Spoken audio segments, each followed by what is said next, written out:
What if I told you that here at Black Westchester, we compiled the footage and interviews and documents that can change everything you think and know about the Tish James investigation? This isn't rumor, brothers and sisters. This is on record. And today, we have put it all in one place. Let's get into it.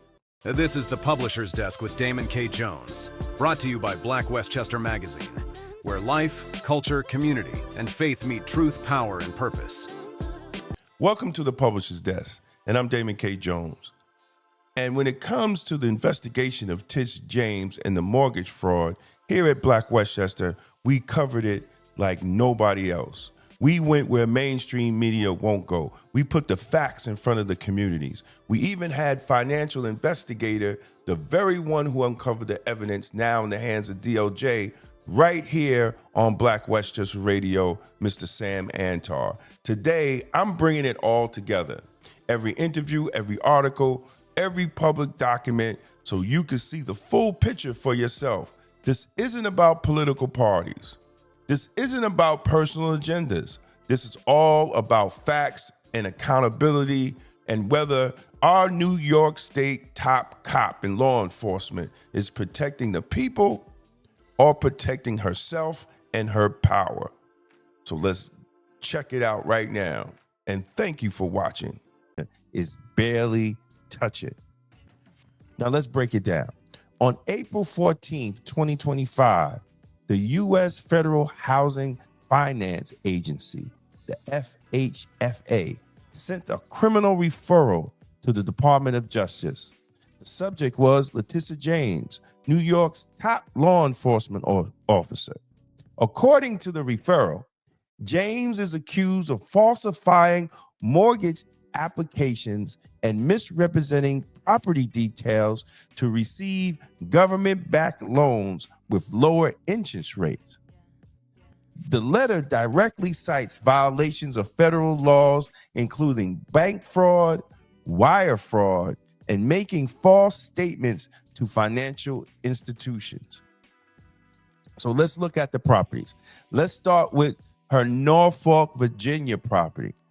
In August 2023, James signed a legal document stating that the home in Norfolk, Virginia was her primary residence. Now, this poses a problem. As New York State Attorney General, she's legally required to live in New York. Worse, she allegedly declared this on a Fannie Mae loan document, which qualifies as a federal financial instrument. By claiming her Virginia home as a primary residence, she may have received a lower interest rate than what she would legally be qualified for. Now that's fraud, according to the Federal Housing Finance Agency. Now let's look at the property in Brooklyn.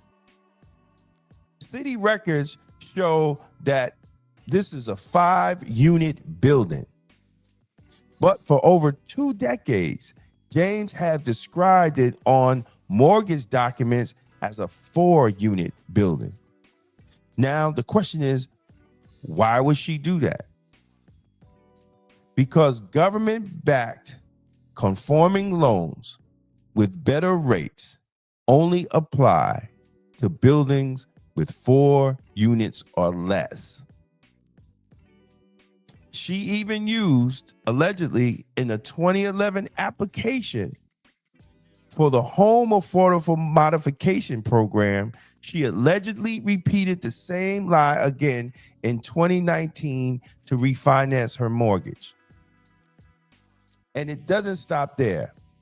The FHFA dug up mortgage filings from 1919, and it doesn't stop there. The FHFA dug up mortgage filings from 1983 and 2000, where James and her father reportedly signed documents listing themselves as husband and wife. Damn. You heard me right. Husband and wife. qualify for better loan terms on mortgages. This isn't about one bad form. We're seeing a pattern of misrepresentation in the document of FHFA against Letitia James. Now, we all know Letitia James built her reputation fighting corruption, from going after Donald Trump to investigating different businesses. But if these allegations are true, she violated the very laws she swore to uphold. This isn't just a legal issue, it's a breach of public trust. Now, we've seen black leaders fall hard for far and less. And if you're going to prosecute others, you can't bend the rules for yourself. That led me along the way, keep going and going and going. It led me to Tish James. And I said, okay, let me look at that campaign finance. Wow, shit. There's a lot of crap going on here. There's a lot of expenditures. Okay. Then I put it aside and I started looking at the New York State financial disclosures, which is separate apart. How much money did they make? What assets they have, etc. And I went down the line. If you go to the website, Kathy Hochul is first. A lot of this stuff was already written about. Leave it alone. Delgado was second. I couldn't find anything. I frisked him, Michael. He's clean. I frisked him. He's clean. Third person I went was to Letitia James, and initially the first thing I noticed is that she on her financial disclosures, she had a Virginia property on Peroni Avenue in Norfolk that she purchased in 2020. When I'm going through the financial disclosures, I noticed in 2023, she took 2 mortgages on the property, totaling between $250,000 to $400,000, when she only valued the property at $100,000 to $150,000. Now, that would be a red flag for everybody. I think you're a former cop, Damon? Yeah. Look, correction. That would be a red flag for everybody. Right. Yeah, John. Well, thank God I didn't get beatings thank God I didn't get beatings from you to make me a better person. But anyway, the point being is that I looked, wow, this is crazy. 250 to 400. She's valuing it 100 to 150. So I looked Zillow and this and that. And at most they were valuing it at $200,000. And I don't want to quote Zillow because it's a bot and all of that stuff. Right. I stuck to the facts. So automatically I said, let me order a title report on that. I want to see what the hell is going on that property. So I spent the $200, ordered a title report, right? And all of a sudden it comes back and it says she took out a mortgage on the home when she purchased it for $108,000 that was never disclosed. It should have been disclosed. And the 2 mortgages that led me to the title report aren't in the property records. So I said, what the hell is going on here? You have 1 mortgage that you didn't disclose to New York State. You have 2 mortgages that you did disclose to New York State that weren't in the property records. And and that led me along the path to the other Virginia property in Sterling Street, and led me along the path as far as the Brooklyn property is concerned. And after that, I started to go back to her campaign spending. I says, well, let me just see if there's any state spending, spending from her own office that taxpayers pay for that coincide with the campaign spending. I said, wow, sheesh. There's 6 private jet transactions totaling $40,000 in change to a jet charter company called Venture Jets. No other government agency since 2014 ever did business with them, except for Tish James. She did, and a few of those private jet expenditures overlapped her campaign outings. And after the state stopped paying for those expenses, her campaign started to pay Venture Jets for her private travel. So that's pretty much how I got to Tish James. Wow. Let me ask you. It was an evolution. Remember, I'm one person. I can't, do 20 things simultaneously. Right. That's how real criminal investigators do it. It's one step at a time, and one fact builds on another, builds up to another fact, builds up to another fact. It's like this lady on Newsmax, Lydia, I forgot her last name, said to me, it's just peeling the onion.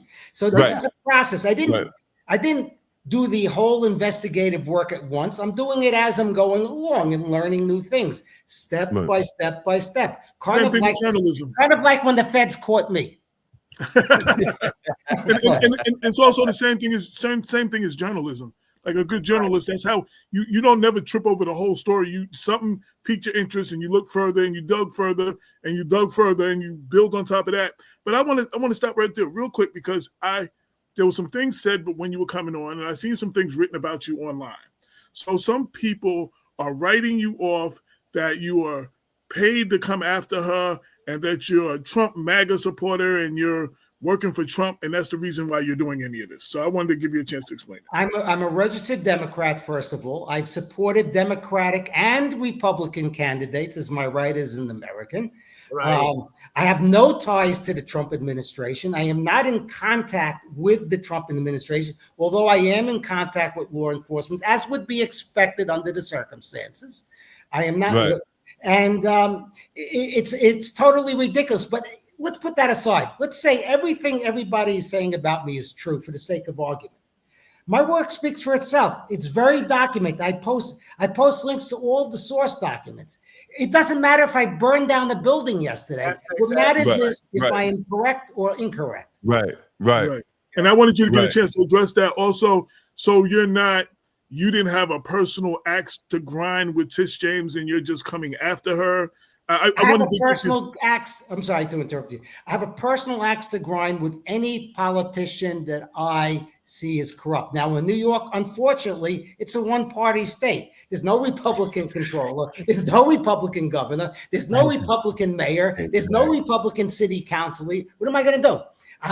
Should I, with my limited resources, should I start writing about some red state somewhere far away? Of course not. So it just led me to that trail, and I've it's kind of like people think I'm a media organization. I'm one person acting alone. And I wanted you to get that out because we've been doing Black Westchester for going on 11 years now. I'm the main writer, the main researcher, our bigger stories have been, Damon is involved in other ways, but have been me, just me doing the research, digging. Damon gives me some tips. Somebody else gives me some tips. I further, and then once you get this, you're like, okay, you build on that, and then it leads to another question, and so I get all of that because we're credited for getting an indictment on Mayor Richard Thomas, the mayor of Mount Vernon, which Tish James, she messed the whole case up.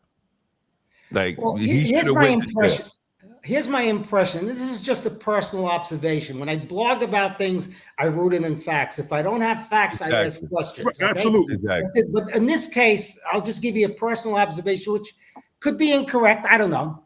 Is that I don't think she is as bright as people really think she is, given what I've documented.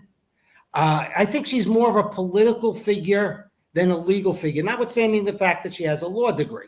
I just don't see her as an effective litigator. Now you can say, well, she went after Trump and this and that, and she won whatever. But those cases are under appeal, and who knows what's going to happen. Probably get overturned. Listen, you Sam, that's one thing I've noticed this since I've been in the practice of law. There are people who have a law degree who can't litigate and then become politicians, or seriously. We have that with accountants also, but okay. And they do other things because being a litigator is really tough. You really do have to think about what you're going to do before you do it. Oh, it's a grueling thing, and somebody's life is on the line when you're litigating. Go ahead. I'm sorry. It doesn't surprise me that she's, loose like that, because there are a lot of, like, I call them pretenders among us. They simply have, got through law school. They may have, 5 or 6 times later passed the bar. Okay. And then they're out there, they're a licensed attorney, and they don't have much to do. They can't make a living at this because when you hang a shingle, you can't really fake it, because as you say, if you go into court and you don't really have it, somebody's going to end up going to prison and you're not going to get 5 stars on Google, and that's how you build your business as a litigator. So it doesn't surprise me at all, because there are a lot of pretenders in this. I want to ask Sam a question real quick, and Jonathan touched upon it. There was two things. One, I think in the paperwork that she signed for the property in Virginia, it says that was her primary residence. No, she intended to make it a primary residence. Okay. And the witness. A lot of people get it wrong on social media, and I don't want to enable that description. Right. I appreciate that. And the person who witnessed it was her deputy in the AG's office, somebody Levy or somebody. Is that Jennifer Levy and another person, a staffer in her office? So Two people from her office. In fact, you stopped me from finishing my blog about it, but I'll share it with you now.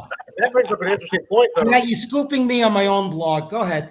If she intends to make that her residence, won't that essentially disqualify her from being? Yes. No, if she actually, here's the key legal distinction. Okay, first of all, let's talk about Jennifer Levy and the other person whose name I just don't have on the top of my head. Okay, they were called to witness the document. That doesn't mean that they actually saw the document or read the document, but they will invariably be questioned by the feds, right? As the feds should question everybody. But it is unfortunate that she used. If these people have been working during the day and she used them during the day, that's an illegal use of state resources. Yeah. Now, on the other thing, you asked the question about the residence. Okay. Right. If she had actually moved there, then she would have been disqualified for it. She never moved there. Okay. Let me give you. Go ahead. I'm sorry. So just stating that I intend qualifies me for the special the discounts on the mortgage. Yeah, well, here's the thing. I'll give you the timeline. Okay. According to a lawyer, on August 3rd, she sends out an email stating that she doesn't intend to make it a private residence. It could be August 4th. Exactly. I'm not exactly. Around August 17th, she signs the power of attorney that's notarized by 2 members of her office, saying that she intends to make that property her primary residence. Now, the lawyer claims it was a subsequent document before closing where she reaffirmed that it was going to be a primary residence. But let's put all of that aside. Whatever her lawyer says does not matter, because the loan itself was based upon her declaration that it was going to be the primary residence, and that both her and her co-buyer, Shamice Thompson, a niece, were going to occupy it based upon that. Right. So it doesn't matter what she told the bank or didn't tell the bank or whatever. The reality is that's the way the loan was underwritten. It was never corrected. She never sought to say, something, I should be paying higher interest. Let me amend this. What? Let me amend this. Like, she never said, I made a mistake, let me amend this before I get this benefit for this. That's correct. I'm glad I'm on the air with you, because usually you get these 5-minute things where you go and it's very hard to elaborate and separate truth from fiction. I mean, I know people mean well, we all mean well, but nobody bats 1,000. And I don't want to propagate incorrect information at her, because that will just ruin the integrity of what I'm doing. Right.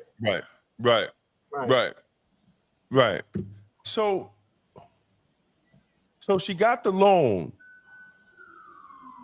They bought the house.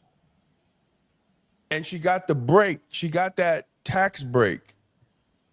No, it's not a tax break. What you're talking about is the homestead exemption. I'll clarify to you. Right. The homestead exemption protects people in Virginia that are primary residents from possible credits in the future. It's kind of like Florida in a way. In other words, I own a house. Okay, the first $50,000, I'm not quoting exact numbers, but the first $50,000 in equity in that house, creditors can't attach.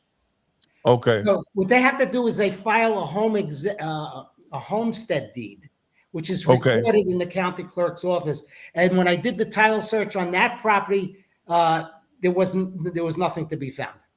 So I actually didn't even trust the title company. I even went further and called up the county clerk's office. So they never filed for a homestead exemption down there in Virginia? They never filed. Her or her niece that purchased the property with it never filed for the homestead exemption. So as a defense attorney, that's going to be moved over to the good fact. So, that's a good fact for them. So I want to move on to the one of the other things I was reading about was, so explain the Brooklyn property. It's 5 apartments, but she listed it as 4, and you get a certain whatever benefit for 4, and once it's 5, it's commercial. Can you explain that a little bit? Yes, I'll explain to you. In fact, I went over there about 2 weeks ago with another person, Joe Gilbert, who's been also done some invaluable stuff on the thing. So I don't want you to think I'm taking total credit for myself, which is not true. Joe Gilbert did a lot of work, and we built upon each other's work, similar to the way you build upon what you learn in an investigation. Same thing. So what happens is she has a residence in Brooklyn that she purchased around 2001. She, in her own name, her own person, individually. And the first mortgage she takes out listed as a 1 to 2 family house. And over the years, there were 9 other mortgages and refinancings, etc. She has every single mortgage listed at 4 families, 1 or 2 families, or 1 family. Now, 4 families or less. Now, when you buy a property, there's something called the title search, the appraisal. There's various things that go on when you buy a property. My memory is fogged a little bit because I live in Manhattan. I live in an apartment back in the day. But anyway, so what they're supposed to do is they're supposed to look at the permitted occupancy of the property. Now, there was a certificate of occupancy that was, they inspected the premises and they filed it 2 weeks before, 3 weeks before she purchased the property. Probably when she was, in contract on the property. In other words, nobody goes and buys the property. Yeah, it's yours, off the shelf, whatever. The certificate of occupancy clearly states that it's 5 units, and any loan officer, any professional will tell you that the certificate of occupancy is the paramount document. You can't just turn a 5-unit building into 4 units by saying you're occupying 2 units. That's not the way it works. There has to be what's called a legal conversion. I think it's a Section 1A or something like that, conversion. It's almost like a partition. What? It's almost like a partitioning of the property. Right, exactly. There are building codes that go into it to prevent people from creating firehouses, etc. Right. Now, complaints were registered with the Department of Buildings. I don't know who did the complaints, but they were registered. And the Department of Buildings wrote it off as a minor error. What do you mean minor error? She's saying it's 4 units, it's 5 units. Now, was there political favoritism involved? I don't know, but it smells like all the years of one so-called mistake over another so-called mistake. It gets to the point that it's not a mistake anymore. Listen, in your experience as a cop, you get people that make that one mistake, right? And you say, something, this is a warning, I'm going to let you go. Right. If you catch him again, what are you going to do? Listen, I gave you the warning the last time. I need you to press down hard on this. It's 3 copies. Here's your copy of your citation. I'll see you in court. I'm sorry, did you hear? I'm going to say, here's a copy of your citation. Press down real hard. It's 3 copies. I'll see you in court. Right. I'm not giving I don't get any traffic citations. I haven't driven a car in 6 years. So I want to explain the difference. So, and I try to break it down to the simplest form for our audience, because a lot of them are not lawyers. And what's the big deal? Because there's something that you benefit if it was only 4 units, and 5 units or more is a commercial unit, which is judged or used separately. I want to explain that part. The difference between 4 or less units, is that you're a residential property. The difference between 5 or more is that you're a commercial property. And that's a very big, important thing. Number one is the underwriting standards are much more stringent on the commercial property. You got to put a higher down payment. The mortgage interest itself is much higher on a commercial property. And also the insurance is higher on a commercial property, which is 3 things. So every one of these things, let me digress for a second. Back in the day when Crazy Eddie was defending himself and I was the the main witness, he said, this is all Sammy's doing. He did this, he did that, but he made $100 million. I was making $300K a year. Not trying to plead poverty, but he was the guy that made the money. Him and his family, his dad, his brothers, they made $100 million. Okay.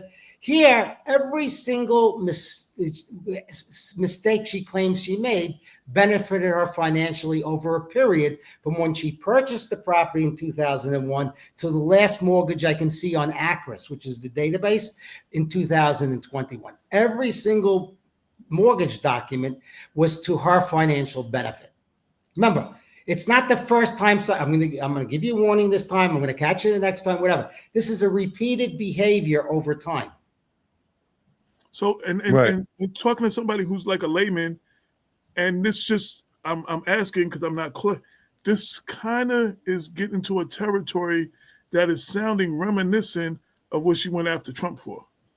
Well, believe it or not, I know about the Trump case, but people ask me all the time. I haven't followed. I don't know much about it. All I know is it was mortgage fraud, et cetera, et cetera.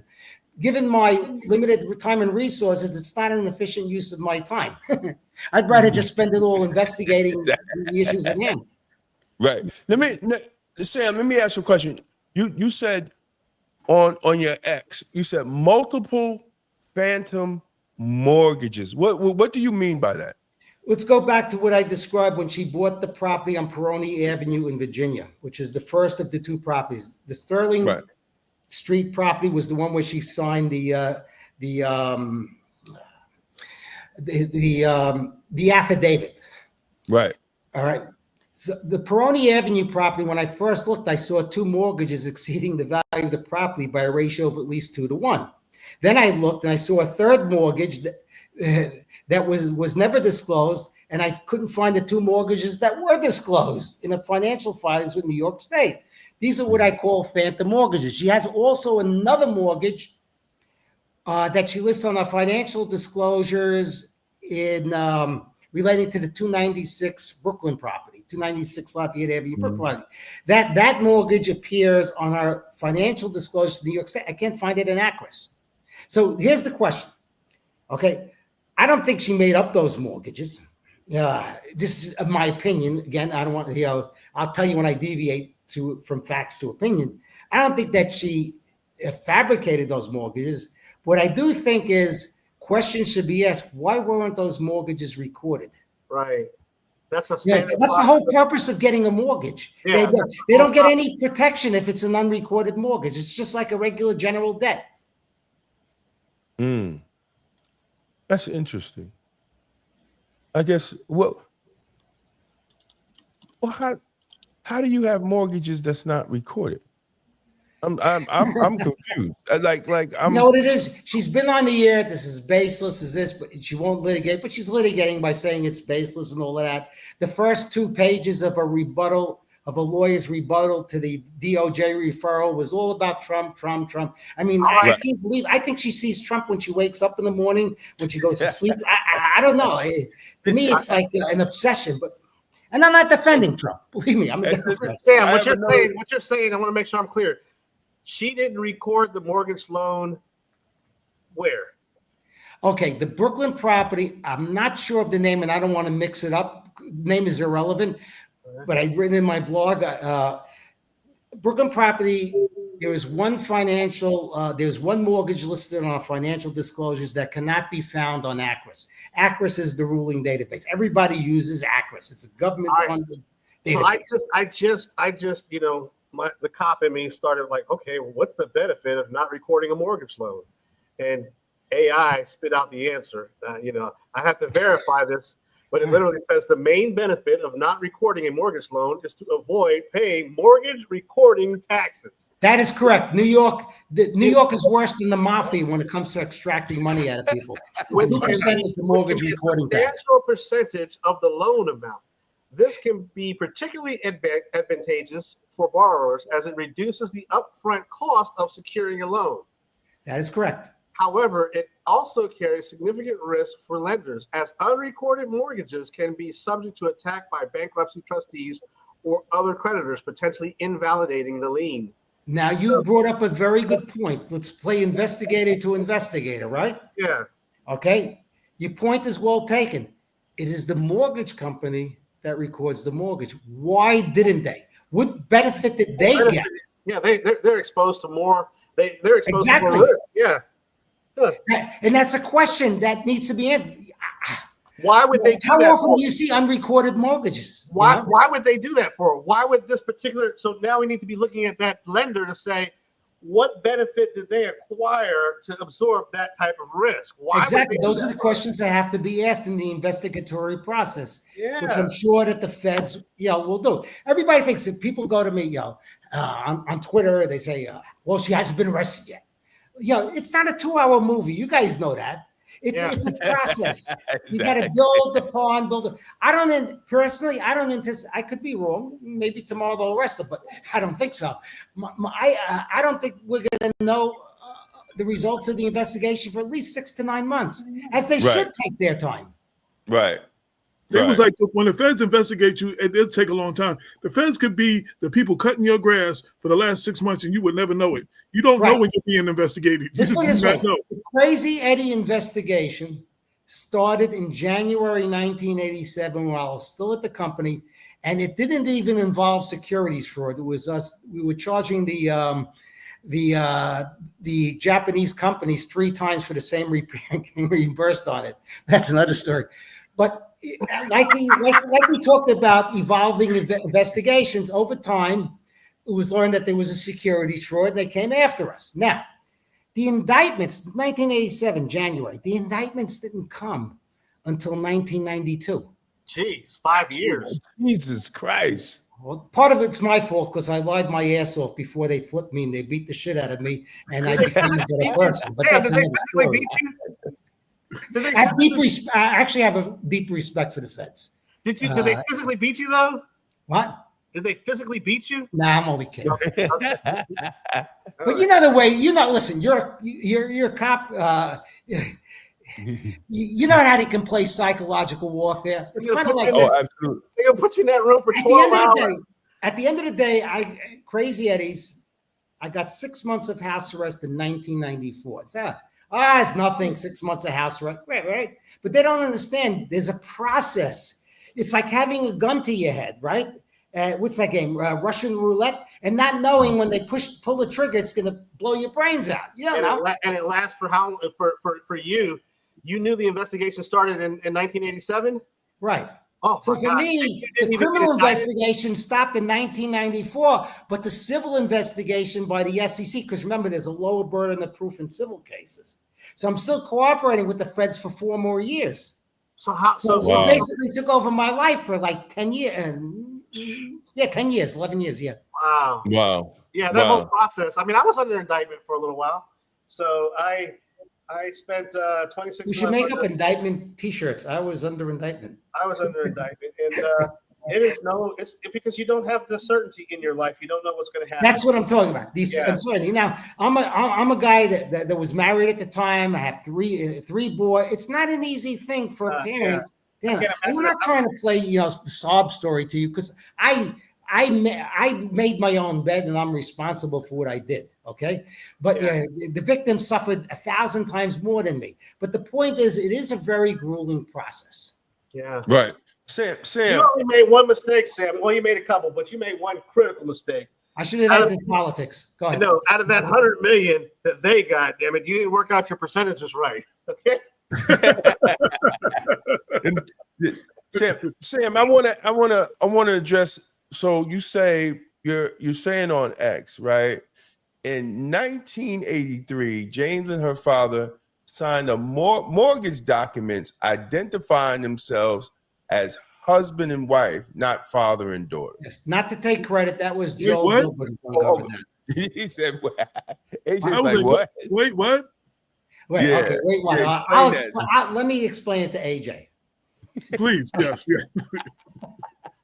In 1983, she purchased a separate property in Queens, okay, which is a property we haven't spoken about.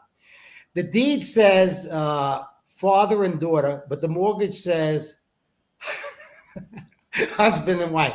Now, when she paid off the mortgage years later, I think it was right after her father passed away, I'm not sure, but it was years later. right? It still said husband and wife. So it wasn't just it was something that was still there. No, So now what legally, was that? legally, what is that legally? Is there a crime? I mean, is that a crime? It's just Even if there was a crime, it's past the statute of limitations. It's just a delicious story. You know, it's kind of like, you know, somebody dug it up. What am I going to tell you? But it's just it might have shown a pattern and practice of fraud. Yes, right. Behavior. Listen, right. Do you think I woke up one day when I exactly. was doing crime? Do you think I woke up one day and say, "Oh, I'm going to become a criminal"?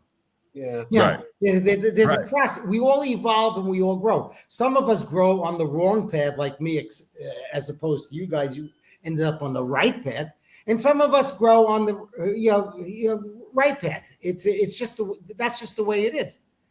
Right. Now, what do you think, as someone with your expertise in is she? Will you do you think that she might have to resign from this? I think she will. I think they're going to push her to resign behind the scenes. Right. She's going to be. Let's talk politics, which I really don't know much about. So again, I'm going to go into speculation territory, not authoritative territory. Okay. Right. She is running for election in 2026 in November. It will be the general election, but we all know that most elections are decided at the primary level in New York, Exactly. state level, local level. Exactly. I think the primaries are in June, which is not that far away. It's 11 months away. She's got to raise money, create an apparatus. You know, it's not just, a day before the primary, I'm running. Okay, whatever. There's a whole process that goes involved in it, right? Now, the issue is here. Does Hochul want her baggage when she's running for governor because they're fellow Democrats? Right. Now, I don't think Tish James is going to resign voluntarily. That's why I posted her own resignation letter for her to save it $4,500, but that's another story. But the point is, I don't think that she will resign voluntarily. I think that the powers that be in the Brooklyn Democratic machine, where they both came out of, or where she came out of, rather, will push her to resign. That's why, because the way that I see it now, she has minimal support. She's not really getting much support. She gets a puff interview with Errol Lewis and another puff interview with what's his name on MSNBC,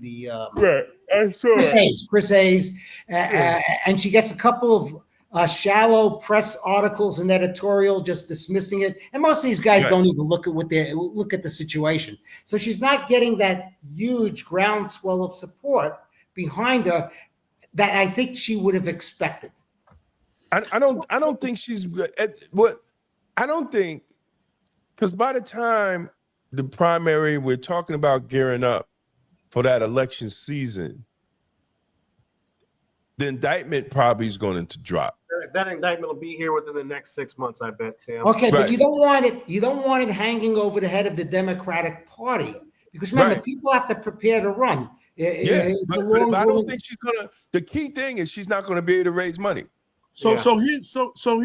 That's going to be the deciding factor. I leave the politics to you guys because you know more about it than I do. So here's the thing. So her predecessor and others have resigned from the office while this stuff was just in an allegation state because they didn't want to take away from the work that the office was doing, and they didn't want to be distraction. Her predecessor Snyderman, he resigned just with accusations. There's been no indictments, there's been no criminal charges, but he indicted because he left the office because he didn't want to be distraction to the work they're doing. Several other Democrats, we're simply talking about Democrats, have resigned in similar fashion because they didn't want this stuff to be a distraction. So we've gone from that to this to now you almost got to be forced out of office. Like, you know what I'm saying? That's what I think. Again, you guys know politics more than me, but then again, politics is not much different than crime. Well, as I want to say, I don't really want to run for office. That's why. That's why my parole officer said the same thing. I'm sorry to interrupt you, AJ. No, as Jonathan said when we were talking about Sean Combs, Nothing has been. She hasn't been charged with anything. She hasn't been proven. She's innocent until proven guilty. I want to make sure that we see those.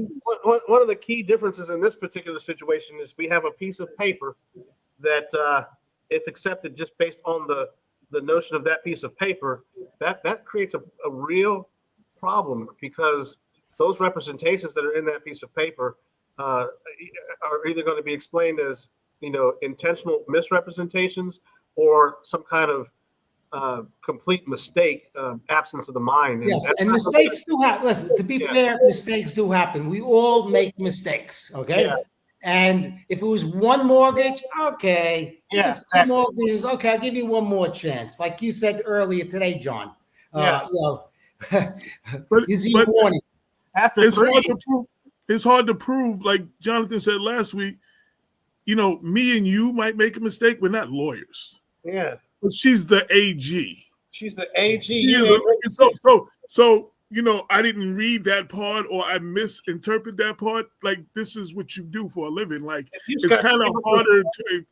But that goes back to Sam's initial point. Like I said, there are a lot of pretenders among us who we give them they have the title lawyer, they have the title attorney, and then attorney general, and we give them a lot of credit for that, and they may not really have the type of intelligence that we think that they should have for that type of position.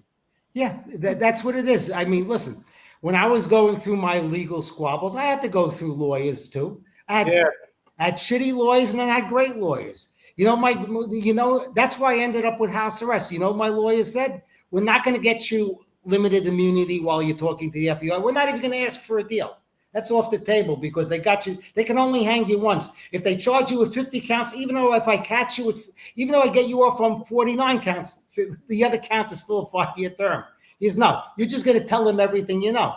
And he was right. It made his job easier. It made it a lot cheaper than going to a criminal trial. And I try to explain that to so many people, but they become very delusional. I'm like, listen. Yes. They're looking at this indictment and they're just like, okay, I want to go to trial because I get paid more money, sir, to take you to trial. But I'm telling you, the plane's on fire and we should jump out right now. Here's my parachute. I'm jumping. You should jump before I jump. During the Crazy Eddie thing, there were a lot of negative articles written about me from other members of the family that I was quietly cooperating with the feds against. And you know what my lawyer said? No comment. No comment. No comment. No comment. Yeah. And that's whatever. Lawyers that try to make these things public are just using their clients as publicity props. That's exactly right. Lawyers should know better than anybody. Shut your client up and shut yourself up. What matters is what the DA decides to do, or the Department of Justice decides to do. And after that, what matters is what a judge is going to do and trying you get them to dismiss the charges. And then after that, it matters what a jury is going to do. Every other audience really doesn't matter. You said a mouthful, man, because only somebody who's been through the process and really understands the process can speak to that intelligently like that. Well, getting caught taught me very, very huge lessons. Believe me if I tell you, if I didn't get caught today, I'd be still doing it. I've said that publicly for 20, 30 years. People. I didn't wake up one day and become remorseful. It was with a gun to my head. Yeah, not actually, but these lawyers that really, like you said, they're using their client as a sophisticated marketing scheme. It's shameful, because really you're out there, you're making it worse for your client, because I will tell you, my conversations with law enforcement after I joined the light side instead of being on the dark side, they will tell you many lawyers do a disservice to their clients. They make matters worse rather than better. Yeah. And it's a shame. It's unfortunate, because here people are desperate. I get it. They need somebody. And the first person that tells them, don't worry, we're going to win this case, whatever, they latch on to them. And it's terrible what they do. Man, I bring them in, and I'm hoping not too many people in my local market area hear this, but the reality is the reason I'm 4.9 rated is because I'm painfully raw about it. I give them statistics. 90% of people take pleas, and that's because something that Alan Dershowitz said, 99% of our clients are what we call factually guilty. That does not mean that they are legally guilty. That means that they have actually done things that will cause them to be exposed to criminal guilt. And so Out of those 10% that go to trial in a state court across the nation, 3 out of every 4 of them are convicted, meaning that you have a 1 in 4 chance, 25%. I don't like to gamble at those types of tables. The next, if you go in federal court, you have a 3% chance of being acquitted, 97% chance of being convicted. And so that's what the feds told me way back in the day too. That number still holds true today. 97% conviction rate or something like that. 97% conviction rate. And so what are we talking about here? I'm going to show you the evidence that the state intends to use to present in a courtroom to meet their burden, and you make a determination as to whether you want to go through with that ordeal, or if you would like me to, we can sit back and wait for the offer to come, which is one of the things that I suggest. I don't suggest going to beg a prosecutor for a deal, because you will get the shittiest deal you've ever imagined when you're in that begging position. But, you start talking to the prosecutor early about the case and about your client, humanizing them and trying to build a relationship with them, and then getting something that is reasonable to resolve the matter. Well, that's what happened with me in the crazy, because I'd been working with the same group of federal agents for so long. They humanized themselves to me, and I humanized myself to them, and they ended up liking me. Yeah, that's exactly right. That's exactly the way it is. And that's the way it is. But there's another problem also. Bad lawyers and also bad clients that don't tell their lawyers the truth.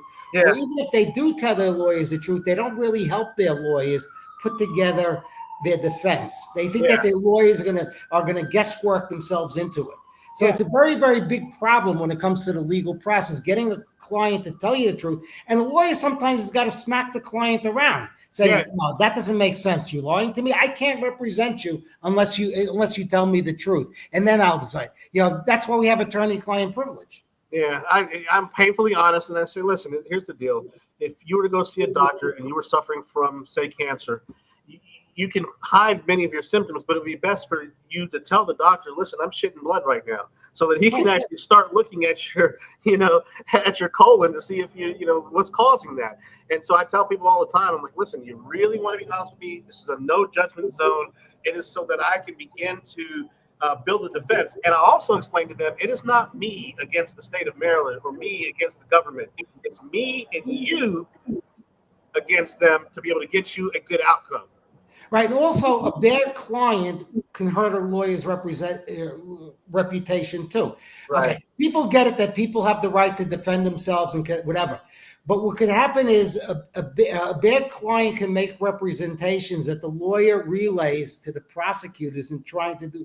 And if they sense the lawyer is not being credible or lying, it hurts the lawyer with his future clients. It hurts, man. So Sam, you were talking. It's almost therapeutic to hear this, because and we really need to start talking about this, Damon, out in the open, because a lot of folks inside of our community are essentially using their lawyers as parrots and to just say stuff that they think is going to work to their benefit. It hurts themselves, and then later on down the line, it hurts other clients as well.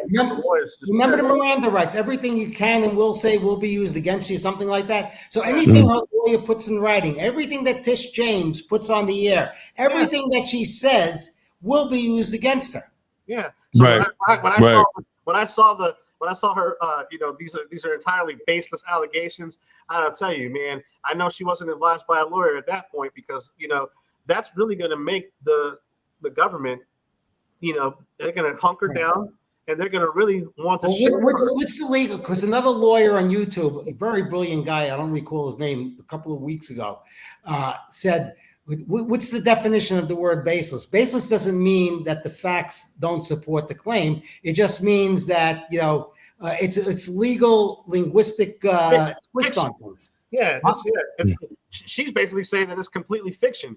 And in order for this to be completely fiction, that would have to be a real stretch. The word baseless, it doesn't really have a really good definition at all, because it's too amorphous. Well, if you was her attorney, what would you advise her? If you was her attorney, what would you advise her? I would start off Shut up. TFU. Shut up. And if I were attorney, I wouldn't be leaking rebuttal replies to the press. Yeah, and that's if what DOJ wants to leak it, shame on them, but she shouldn't leak it back. And that's what troubled me. I said, Why is this out here for people to talk about on YouTube?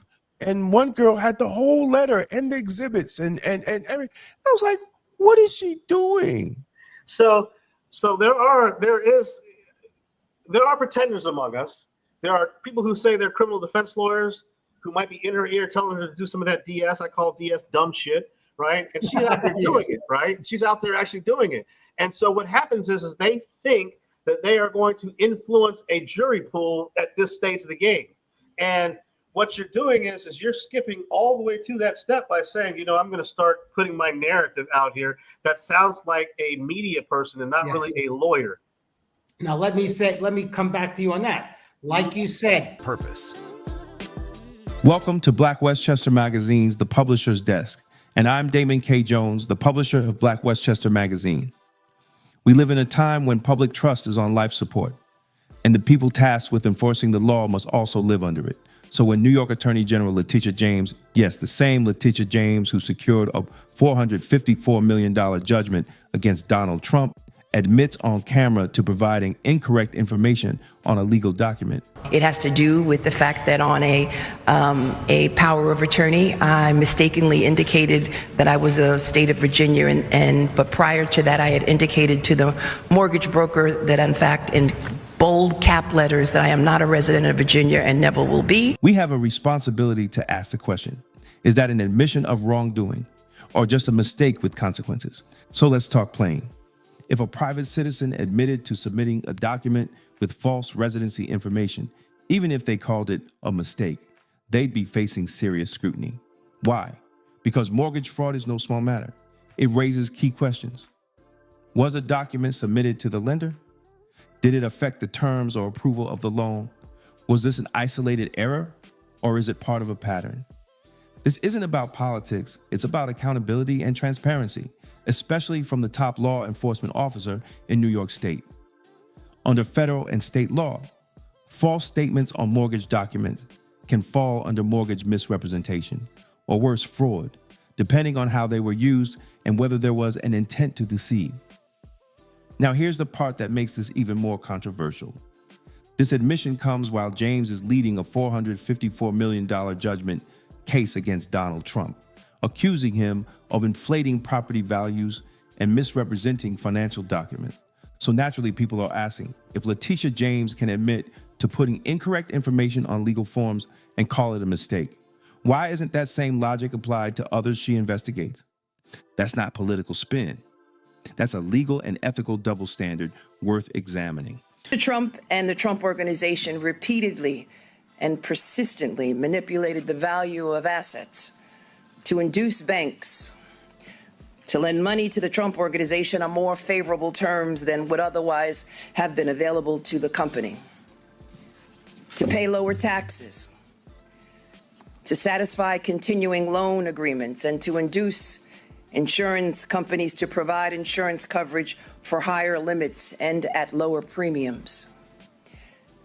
This conduct was all in violation of Executive Law, Section 6312. It has to do with the fact that on a power of attorney, I mistakenly indicated that I was a state of Virginia, but prior to that, I had indicated to the mortgage broker that, in fact, in bold cap letters, that I am not a resident of Virginia and never. So is this a full-blown legal admission? Maybe not yet, but it's definitely an admission of material error, and that's enough to justify investigation. There's an old saying, it's never fun when the rabbit gots the gun. And that saying is coming true right now with Tish James as she faces a subpoena from the DOJ. She made her career going after Trump, and now Trump is going after her. Let's get into it, brothers and sisters. This is the Publisher's Desk with Damon K. Jones, brought to you by Black Westchester Magazine, where life, culture, community, and faith meet truth, power, and purpose. This is Damon K. Jones, publisher of Black Westchester Magazine. And you could go to blackwestchester.com and check out the news with the Black point of view. But today I want to talk about the walls that are closing down on New York Attorney General Letitia James. She is now facing 2 separate federal investigations, one over her high-profile cases against Donald Trump and the NRA, and the other over serious allegations of mortgage fraud. And from where I sit, these 2 cases might be more connected than the public realize. First, the subpoenas. The Department of Justice wants to know if James violated the civil rights or engaged in prosecutorial misconduct when she went after Trump and the NRA. These aren't political sound bites. This is coming from the federal prosecutors of the Northern District of New York. With the grand jury already in play, if proven, it will mean that the state's top law enforcement officer crossed the very lines she was sworn to uphold. But here's where the legal danger for James goes from political to personal. Back in April, the Federal Housing Finance Agency sent a formal referral to the DOJ after financial investigator Sam Antar uncovered troubling discrepancies in her own mortgage records. The allegations? That she misrepresented a Norfolk, Virginia property as her primary residence and misstated a number of units and even listed her father as her spouse for better loan terms in her Brooklyn residence. These aren't old, settled debts. These are loans that are still active today, tied to federally regulated lenders. Now, let's be clear. James built her entire civil case against Trump on the argument that false statements alone were enough to prove fraud, even though his lenders got paid off in full. Yet in her own case, she's accused of similar misrepresentation on loans that remain outstanding. That's not just a paperwork oversight. If proven, that's an ongoing financial agreement under false pretenses. So thank you for watching. As always, here at Black Westchester, the people deserve the truth, unfiltered, unbought, and unapologetic. If Tish James can hold others to the highest standards of law, then she should be held to the same standard herself. But that will only happen if the people demand so. So share this video, talk about it, ask the hard questions, because justice without accountability is just politics. And we have had enough of politics in the Black community. From the Publisher's Desk, I'm Damon K. Jones. And as always, be safe, be blessed, and be Blacktastic. Peace out. Rep the movement. Get your official Black Westchester merch today. Hoodies, tees, and more at blackwestchestermerch.shop. Wear your voice, make a statement. Tired of the same emotional politics that lead nowhere. Emotional Politics, Logical Failure by Damon K. Jones is the book Black America needs right now. It exposes the lies, challenges the gatekeepers, and calls for real strategy, not just symbolism. Power starts with truth. On sale, now, and available in audiobook on Amazon. Tolerance is for Cowards by Damon K. Jones. This book is not anti-police, it's pro-community.